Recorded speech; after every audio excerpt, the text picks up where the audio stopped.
Video call करके डकी भाई पर तशद्दुद किया गया। 100 दिनों में सबसे दर्दनाक क्या था? डकी भाई अपने ऊपर होने वाले जुल्म का बताते बताते रो पड़े। डकी भाई को गिरफ्तार करवाने वाले कौन लोग थे और आखिर उन्हें गिरफ्तार क्यों किया गया? डकी भाई से कितने करोड़ रुपए रिश्वत तलब की गई और रिश्वत मांगने वालों का ताल्लुक किस इदारे से था? तफ्तीश के दौरान डकी भाई की मुलाकात बिग ब्रदर नामी एक शख्स से भी हुई। ये आखिर कौन है? इन तमाम तफसीलात को डकी भाई ने अपने 52 मिनट के व्लॉग में मुकम्मल तौर पर बयान कर दिया। उन्होंने खामोशी तोड़ते हुए बताया कि गुज़श्ता 3 माह में उन पर क्या कुछ गुजरी और इस व्लॉग में तमाम राज खोल दिए। गुज़श्ता रोज सादुर रहमान अपनी रिहाई के बाद पहली बार सोशल मीडिया प्लेटफॉर्म पर नजर आए और अपनी वीडियो के दौरान कई बार वो निहायत आबदीदा हो गए। डकी भाई ने बताया कि NCCIA ने 23 रोजा रिमांड लिया, जबकि मैंने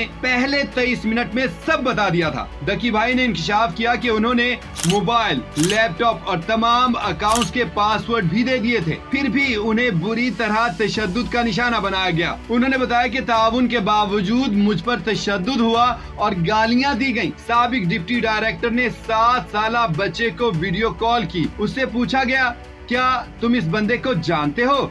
लड़के ने कहा, जी ये डकी भाई हैं। फिर उस लड़के को कहा गया कि इसको गालियां दो और वो लड़का मुझे गालियां देता रहा, जबकि सरफराज चौधरी मुझे मुसलसल थप्पड़ मारते रहे। डकी भाई ने कहा कि 3,26,000 USDT असिस्टेंट डायरेक्टर शुएब रियाज के अकाउंट में ट्रांसफर किए गए। 3,26,000 USDT पाकिस्तानी 9 करोड़ रुपए बनते हैं। डकी भाई ने बताया कि मेरी बीवी को बुलाया गया और उसे धमकाया गया कि हमें 1 करोड़ रुपए दें वरना हम आप पर FIR कर देंगे और आप भी अपने शौहर की तरह जेल में होंगी। मैंने उनको बताया कि ना मेरे पास इतने पैसे हैं ना मेरी बीवी के पास। फिर मेरी बीवी, मेरी वालिदा और मेरे पूरे खानदान को ज़हनी तौर पर शदीद टॉर्चर किया गया। मेरे वालिदैन, भाई, दादा समेत तमाम खानदान के अफराद के बैंक अकाउंट्स बंद कर दिए गए। फिर मेरी फैमिली ने मेरे मामू से 60 लाख उधार लिए और रिश्वत के तौर पर अदा की ताकि अरूब पर